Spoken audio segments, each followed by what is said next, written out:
राज अपनी माँ कल्पना के साथ रहा करता था। राज और उसकी माँ बहुत गरीब थे, पर फिर भी राज अपनी माँ की सभी जरूरतों को पूरा किया करता था।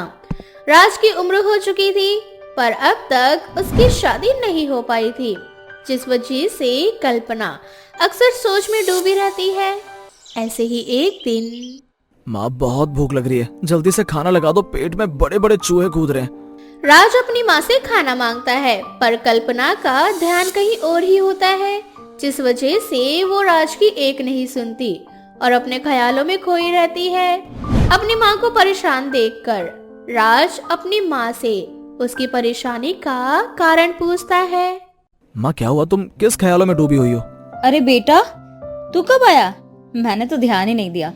अच्छा, तुझे भूख लगी होगी ना, मैं अभी तेरे लिए खाना निकाल देती हूँ। माँ बात को घुमाने की कोशिश मत करो और बताओ मुझे आप कौन से ख्यालों में डूबी हुई थी। आखिर आपको कौन सी चिंता अंदर ही अंदर खाई जा रही है? एक माँ को क्या ही फिक्र हो सकती है बेटा। मेरा बेटा जवान हो चुका है और तेरी उम्र के सभी लड़कों की शादी हो गई है, बच्चे भी हो गए हैं, और तेरी शादी नहीं हो पा रही। मैं अपनी बहू के हाथों का खाना कब खाऊंगी? माँ अगर भगवान ने मेरी जोड़ी बनाई होगी तो मेरी शादी हो जाएगी जब मेरा लग्न होगा, इसलिए आप चाहे कुछ भी कर लो, कुछ नहीं होगा, इसलिए अब आप फिक्र करना छोड़ दो। इस तरह से राज अपनी माँ को खुश करने की कोशिश करता है।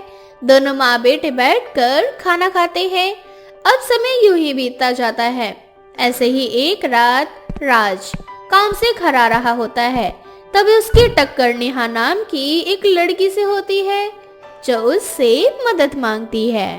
प्लीज मेरी जान बचा लीजिए, मेरे पीछे कुछ गुंडे पड़े हुए हैं। क्या तुम्हारे पीछे गुंडे पड़े हैं? पर क्यों? मैं आपको सब बता दूंगी, बस मेरी इन गुंडों से जान बचा लीजिए। ओह, तो ये इस लड़के से मदद मांग रही है। देगी रो, यहाँ से चला जा वरना आज हम तुझे जिंदा नहीं छोड़ेंगे।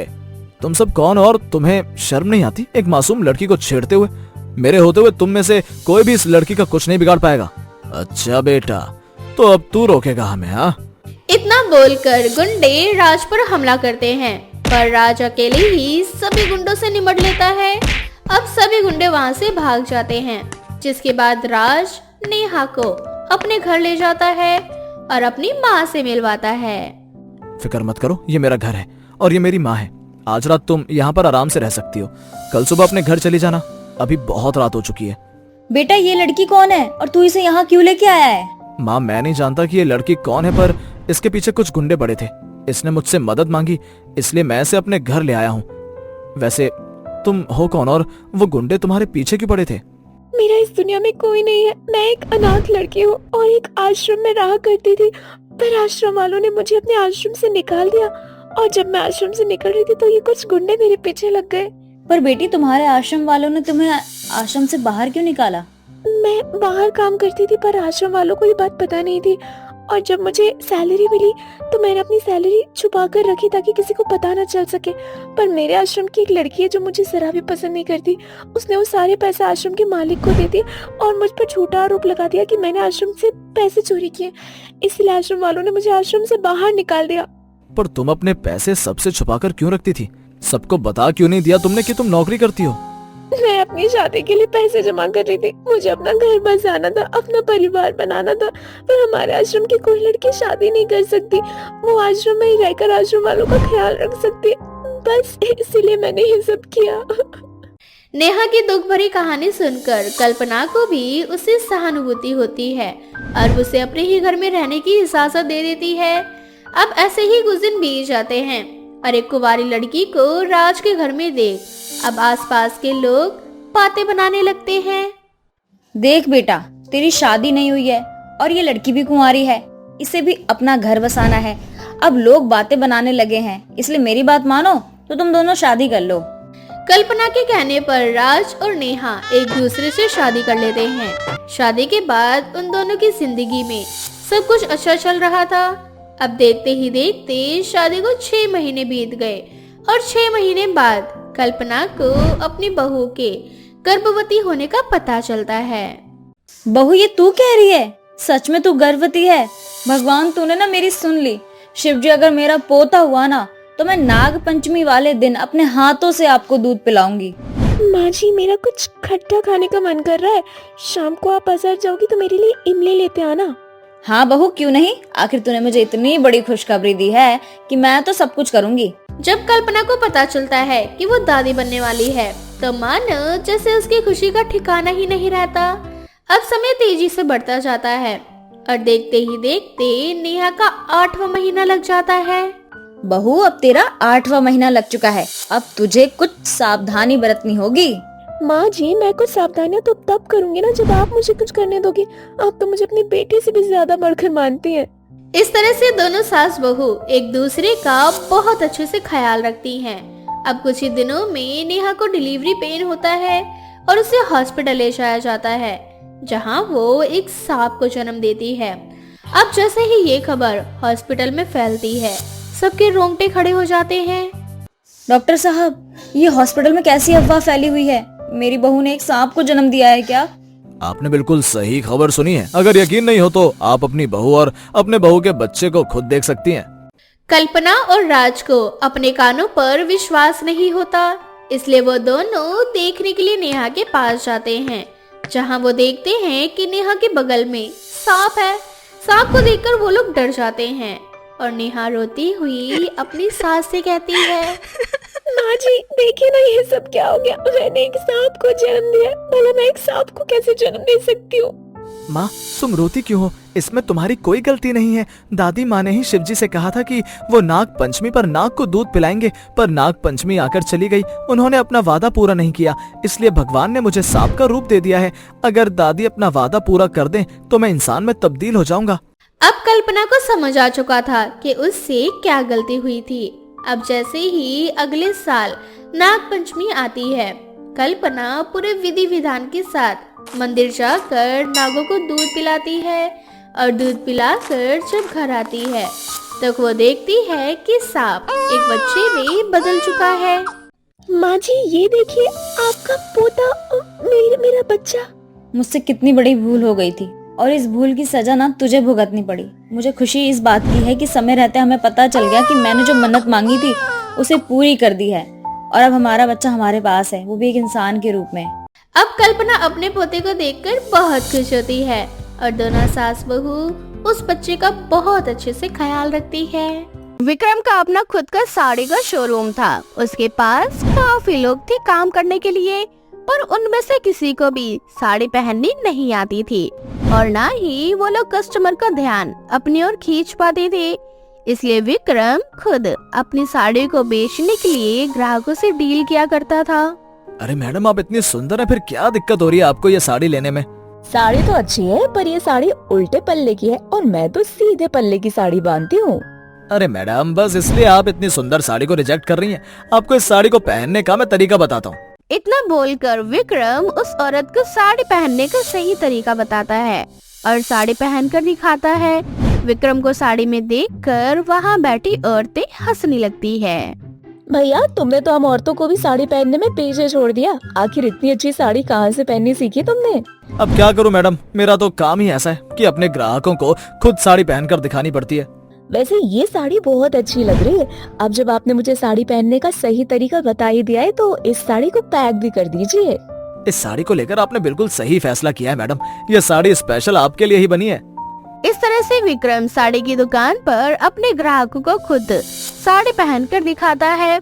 ये सब कुछ मोहल्ले की एक पड़ोसन देख लेती है और गली में आकर ढिंढोरा पीटने लगती है।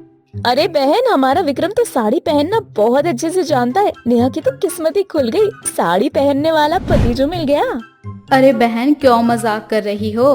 भला विक्रम आदमी होकर साड़ी क्यों पहनेगा? अरे बहन, भला मैं क्यों झूठ बोलूंगी? अगर तुम्हें विश्वास नहीं होता तो विक्रम की दुकान पर खुद जाकर देख लो, कैसे वो अपने ग्राहकों को साड़ी पहन पहन कर दिखाता है। पर जो भी कहो, विक्रम साड़ी में बहुत सुंदर लगता है। इस तरह से अब गली के पड़ोसी आपस में बात करके हंसने लगते हैं और तभी नेहा घर से बाहर निकलती है। नेहा को देखकर औरतें नेहा के पास जाती है और उसे चिढ़ाने लगती है। नेहा बहू, तूने बताया नहीं तेरा पति साड़ी पहनता है? आप ये क्या कह रही हैं? साफ साफ कहिए ना। नेहा बहू, अब इतनी अनजान मत बन। अब मुझे समझ आ गई तू अपने पति से रोज रात को लड़ती क्यों है। अब जिस औरत का पति साड़ी पहनता है वो बेचारी कर भी क्या सकती है।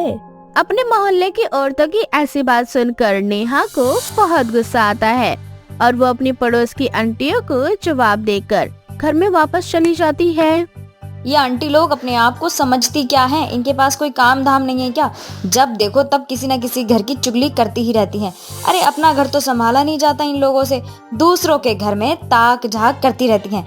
आने दो विक्रम को, आज उनकी खैर नहीं, उनकी वजह से ही मुझे इतना ज्यादा शर्मिंदा होना पड़ रहा है। गुस्से में आग बबूला नेहा विक्रम के आने का इंतजार करती है और रात को जब विक्रम घर आता है। नेहा डार्लिंग, आज बहुत भूख लगी है, कहाँ हो? खाना बनाया नहीं? मर गई तुम्हारी नेहा डार्लिंग, अब ना बाहर जाके खाना खा लेना। अरे पर हुआ क्या, तुम इतनी नाराज क्यों? आखिर तुम अपनी इन हरकतों से कब आ जाओगे? अरे तुम्हारे शोरूम में और भी तो लोग होंगे ना, वो साड़ी पहनाकर नहीं दिखा सकते क्या कस्टमर को? तुम ही रह गए हो क्या कस्टमर को खुश करने के लिए? और अगर साड़ी पहनने का इतना ही ज्यादा शौक है ना तुम्हें, तो ये पैंट शर्ट छोड़ के ना साड़ी पहनना शुरू कर दो। नेहा बस भी करो, हर समय लड़ना अच्छी बात नहीं होती है। और मैं अपने कस्टमर को साड़ी पहनकर इसलिए दिखाता हूँ क्योंकि वो मेरा शोरूम है और मैं नहीं चाहता कि मेरे ग्राहक मेरी दुकान से खाली जाएं। तुम्हें ना सिर्फ अपने कस्टमर की पड़ी है, मेरी इज्जत की कोई परवाह है ही नहीं तुम्हें। तुम्हें पता है मोहल्ले वाले ना मुझे ताने सुना रहे हैं। तुम्हारी बातों से लगता है आज भी मुझे तुम्हारी बातों से ही पेट भरना पड़ेगा। विक्रम नेहा की बातों से नाराज होकर घर चला जाता है और बाहर से खाना खाकर आता है। अब ऐसे ही 2 दिन बीत जाते हैं पर नेहा का गुस्सा शांत नहीं होता, जिसके बाद विक्रम नेहा को मनाने की कोशिश करता है। नेहा यार मान भी जाओ, चलो ठीक है, मैं अब से अपने ग्राहकों को साड़ी पहनकर नहीं दिखाऊंगा, अब तो खुश हो। प्रॉमिस करो कि तुम अब कभी साड़ी नहीं पहनोगे। तुम्हें मालूम है इन सारी चीजों की वजह से ना मुझे बहुत सुनने को मिलता है, और तुम मेरी बात क्यों नहीं मान लेते? दुकान में कुछ औरतें रख लो जो ग्राहक को साड़ी पहनकर दिखा सके। मैं सब समझ गया, अब मैं ऐसा ही करूंगा। मैं आज ही जा रहा हूँ शोरूम में और वहाँ पोस्टर लगा देता हूँ कि मुझे कुछ साड़ी पहनने वाली औरतों की जरूरत है। विक्रम नेहा के लिए दुकान में अपने ग्राहकों के सामने साड़ी पहनना बंद कर देता है और दुकान के बाहर एक पोस्टर लगा देता है। बड़ी मुश्किलों से उसे एक औरत मिलती है। साड़ी तो तुमने अच्छी पहनी है, पर मेरे शोरूम में तुम्हारा एक ही काम होगा, जो भी ग्राहक आएंगे तुम्हें उन्हें सही तरीके की साड़ी पहनकर दिखानी होगी ताकि हमारे कस्टमर हमसे साड़ी ले सकें। इसलिए तुम मुझे हर तरीके की साड़ी पहनकर दिखाओ। अब विक्रम उस औरत का टेस्ट लेता है और वो औरत अपने टेस्ट में पास हो जाती है, जिस वजह से विक्रम उस औरत को अपने शोरूम के लिए रख लेता है।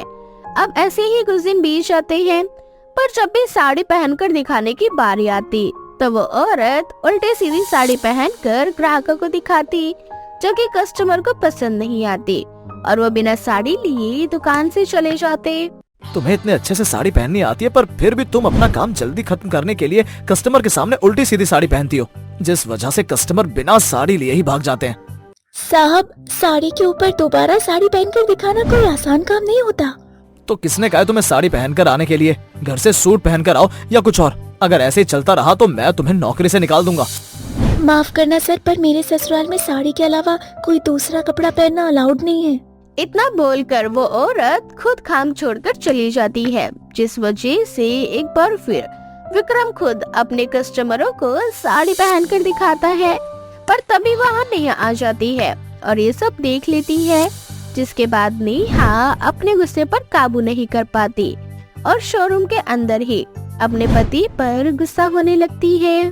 तुम नहीं सुधरने वाले ना, कसम खा रखी है तुमने कि तुम मेरी नाक कटवा कर ही रहोगे। पहले तो सिर्फ मोहल्ले की औरतें ही बोलती थी मुझे, और अब तो रिश्तेदार भी मुझे ताने देने लग गए हैं। वो भी कहने लगे हैं कि नेहा का पति साड़ी पहनता है। आखिर अपनी हरकतों से कब आ जाओगे तुम? कैसे बेशरम इंसान हो यार तुम, कानों पे जूं तक नहीं रेंगती तुम्हारी। नेहा सभी के सामने विक्रम को खड़ी होटी सुनाकर चली जाती है। विक्रम को खुद पर शर्मिंदगी महसूस होती है। ये सब विक्रम के दुकान में काम करने वाला राजू देख लेता है और घर जाकर नेहा को सारी बात बताता है। मैडम, आपको ऐसे सबके सामने गुस्सा नहीं होना चाहिए था। आप नहीं जानती कुछ दिनों से शोरूम नुकसान में जा रहा है और सर ने जिस औरत को काम पर रखा था वो औरत भी अचानक से काम छोड़कर चली गई। दुकान खाली पड़ी हुई थी, इसलिए जब एक आधी कस्टमर आए तो सर ने खुद साड़ी पहनकर उन्हें दिखाया। और मैडम जी, विक्रम सर अकेले नहीं है जो अपनी दुकान में साड़ी पहनकर कस्टमर को दिखाते हैं। आप और दुकान में भी जाकर देख सकती हैं। इतना बोलकर राजू वहाँ से चला जाता है और नेहा को अपनी गलती का एहसास होता है। अब नेहा जब विक्रम से मिलने शोरूम जाती है तो वो दुकान में देखती है कि किस तरह से सभी दुकान वाले अपने ग्राहकों को लहंगा साड़ी पहनकर दिखा रहे हैं। अब नेहा को समझ आ जाता है कि विक्रम ऐसा क्यों करता है, जिसके बाद वो अपने पति से माफी मांगती है और फिर कभी उस पर इस चीज को लेकर नहीं भड़कती और ताने देने वाले लोगों को मुंह तोड़ जवाब देती है।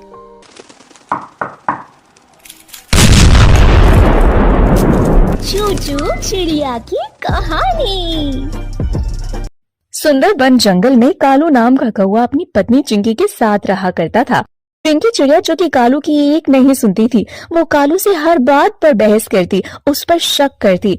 ऐसे ही एक सुबह कालू को उठने में लेट हो जाता है। अब उसकी आंख खुलती है तो वो हड़बड़ाता हुआ चिंकी से कहता है, अरे चिंकी उठो, जल्दी उठो, मुझे लेट हो गया, जल्दी से उठकर मेरे लिए नाश्ता बना दो, वरना आज मुझे भूखे पेट ऑफिस जाना पड़ेगा। अब तुम लेट हो तो इसमें मेरी क्या गलती है? और मैं नहीं उठी तुम्हारे लिए नाश्ता वास्ता बनाने, तुम खुद बना लो या फिर बाहर से खा लेना, मुझे बहुत नींद आ रही है। यार चिंकी, तुम मेरे प्रति अपनी कोई जिम्मेदारी समझती हो या नहीं? कालू, मैं तुम्हारी पत्नी हूँ, ना कि तुम्हारी नौकरानी। जब तुम बोलो कि वो मैं करने के लिए तैयार हो जाओ। हाँ, अगर ऑफिस से जाना है तो ये तुम्हारी जिम्मेदारी बनती है कि तुमको नाश्ता बनाना है, तैयार होना है, नहाना है। अब लेट हो गए तो इसमें मेरी क्या गलती है? तुम्हारे लेट होने के चक्कर में मैं क्यों अपनी नींद खराब करूँ? और तुम्हें ज्यादा ही परेशानी है तो तुम बाहर जाकर कुछ खा लेना, वरना मैं तो बनाने वाली हूँ नहीं। चलो कोई बात नहीं, तुम आराम से सो, मैं निकल रहा हूँ ऑफिस के लिए। थोड़ी देर बाद कालू काम के लिए निकल जाता है। ऐसे ही कुछ दिन बीत जाते हैं और एक सुबह कालू अपनी कमरे की खिड़की की सफाई कर रहा था।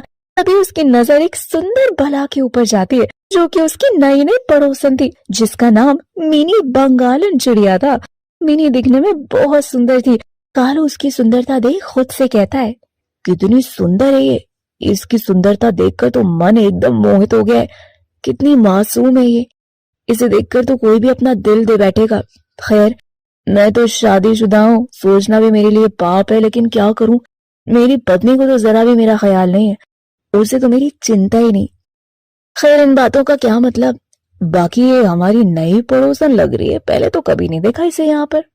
तभी वहां चिंकी आती है और कालू से कहती है, सुबह सुबह ये खिड़की साफ करते रहोगे, बाकी के काम कौन करेगा? हाँ, ऑफिस भी तो जाना है तुम्हें, फिर बोलोगे कि मैं लेट हो गया। जल्दी से इसे साफ करने के बाद पूरा काम करो और फिर अपना नाश्ता बनाना। ऑलमोस्ट काम हो गया है, तुम चिंता मत करो, मैं सब कुछ कर लूंगा। वो सब तो ठीक है, लेकिन बार बार खिड़की के बाहर क्या देख रहे हो? ऐसा क्या है बाहर जो मुझसे बात करते समय भी तुम्हें बाहर देखने की जरूरत पड़ रही है? हाँ, अब तुम इतनी प्यारी तो हो नहीं कि मैं तुम्हें देखूं, पहले अपने कर्म सुधारो, उसके बाद मुझे अपना पति कहना। कालू चिंकी से बिना कुछ कहे ऑफिस के लिए निकल जाता है। ऐसे ही शाम को कालू ऑफिस से घर आ रहा था, तभी रास्ते में उसे मिनी बंगालन चिड़िया दिखाई देती है। कालू उसे रोकता है और कहता है, अरे आप तो वही हो ना जो अभी अभी नई नई आई हो हमारे पड़ोस में, कहाँ जा रही थी आप?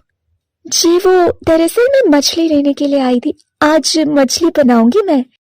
ओह वाह, मछली, ये तो मेरी फेवरेट है। खैर छोड़ो, नसीब में नहीं लिखा मछली खाना। बाकी चलो अच्छी बात है, साथ में चलते हैं। क्यों, क्या हो गया? आपके घर में मछली नहीं बनती क्या? दरअसल बात ये ना कि मेरी पत्नी खुद को मेरा नहीं समझती और वो घर का ना एक काम नहीं करती। मुझे ऑफिस और बाहर दोनों का काम अकेले ही संभालना पड़ता है और मुझे मछली बनाना तो आता नहीं है। अपनी पत्नी को बोलूंगा तो वो बनाने के लिए तैयार नहीं होगी, इसलिए मैं बाहर से ही खा लेता हूँ, कभी मन करता है तो। बाकी जो घर की बनी हुई मछली होती है ना, उसका स्वाद ही अलग सा होता है। बात तो आपने बिल्कुल सही की। बाकी आप ना चिंता मत करो, मैं आपकी पड़ोसन हूँ, मैं आपको बंगाली स्टाइल में मछली बनाकर खिलाऊंगी। हमारे बंगाल में जैसे मछली बनती है ना, वैसे मछली एक बार खाओगे ना तो याद रखोगे मुझे आप। थोड़ी देर बाद दोनों अपने अपने घर आ जाते हैं। कालू जाकर अपने कमरे में बैठ जाता है। तभी चिंकी कालू के पास आकर कहती है, तुम ऑफिस से आ गए, अपने कमरे में बैठ गए, खाना कौन बनाएगा? हाँ, जाओ जाकर खाना बनाओ। देखो मैं बहुत थक गया हूँ, मुझे तो खाना खाना नहीं है, मेरे लिए तो खाना बाहर से आएगा। तुम्हें भूख लग रही है तो तुम खुद बनाकर खा लो, दिन भर घर में करते क्या हो? हाँ। थोड़ी देर बाद मिनी कालू के लिए मछली लेकर आती है। कालू मिनी के साथ बैठकर मछली चावल खाता है। ये देखकर चिंकी को बहुत जलन होती है। मिनी वहां से जाती है तो चिंकी कालू से कहती है, ये तो हमारी नई पड़ोसन है, मतलब तुमने अपना टाका इससे भिड़ा लिया है? मेरी सौतन के घर से खाना आया था मेरे पतिदेव के लिए। तो ऐसा है, अब तुम्हें इस घर में ना कुछ भी खाने को नहीं मिलेगा, तुम्हें जब भी खाना होगा ना उसी के घर में जाकर खाना।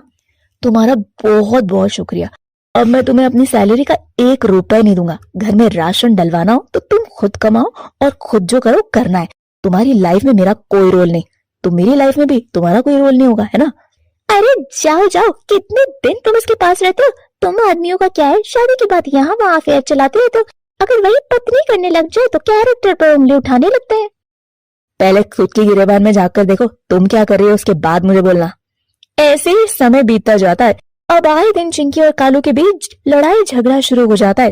कालू ज्यादातर समय अब मिनी के साथ बिताया करता। ये सब देखकर चिंकी को और भी ज्यादा जलन होने लगती है। ऐसे ही एक दिन कालू और मिनी दोनों एक रेस्टोरेंट में बैठकर कॉफी पी रहे होते हैं। ऐसे मैं इस अनजान शहर में नई हूँ और मेरा कोई दोस्त नहीं है। तुमसे मिलकर ना काफी अच्छा लगता है। बहुत अच्छे हो तुम, अपनी सारी बातें मुझसे प्यार से करते हो। बाकी मैं तो यही चाहती हूँ कि तुम्हारी पत्नी को समझ आ जाए कि पत्नी धर्म क्या होता है। शादी के बाद पति को अपने इशारों पर नचाना ही प्यार नहीं होता, बल्कि पति को हर तरह से सपोर्ट करना प्यार होता है। क्योंकि पति ही है जिससे हमारे घर का खर्चा चलता है, जो दिन रात मेहनत करके घर में पैसे लाता है ताकि पत्नी खुश रह सके और उसकी हर खुशी पूरी हो सके। यार तुम कितनी समझदार हो, पर एक वो मेरी पत्नी है जो मेरे बारे में कभी सोचना ही नहीं चाहती। मैं ऑफिस से थका हुआ घर आता हूँ, कभी मुझको 1 गिलास पानी तक नहीं देती पीने के लिए। ऑर्डर देना शुरू कर देती है, ये करो वो करो ये करो वो करो। फिर भी मैं करने के लिए तैयार रहता हूँ, उसके बाद भी मुझसे कभी इज्जत से बात तक नहीं करती। तभी वहां चिंकी आती है और उन दोनों की सारी बातें सुनती है। उनकी सारी बातें सुनने के बाद उसे शर्मिंदगी महसूस होती है और वो कालू से कहती है, कालू शायद तुम बिल्कुल सही कह रहे हो, मुझे माफ कर दो। मुझसे ना बहुत बड़ी भूल हो गई। मुझे ऐसा लगता था कि पति को हमेशा अपने इशारों पर नचाना चाहिए। जितनी ज्यादा उनकी बात मानेंगे उतना ज्यादा पति हमारे सर पर चढ़कर नाचने लगते हैं। इसलिए मैंने हमेशा तुम्हारी एक बात भी नहीं मानी, हमेशा तुम्हारी बेइज्जती करी। लेकिन आज मुझे एहसास हो रहा है तुमने जो बातें कही वो बिल्कुल सही है। शादीशुदा होकर भी पत्नी धर्म क्या है वो मैं जान ही नहीं पाई। मिनी, आज मैं तुम्हें थैंक यू बोलना चाहती हूँ। तुम्हारी वजह से मुझे अकल आई और मैं वादा करती हूँ मैं कालू को अब कोई शिकायत का मौका नहीं दूंगी। इस तरह से चिंकी को अपनी गलती का एहसास होता है और वो कालू से माफी मांगती है।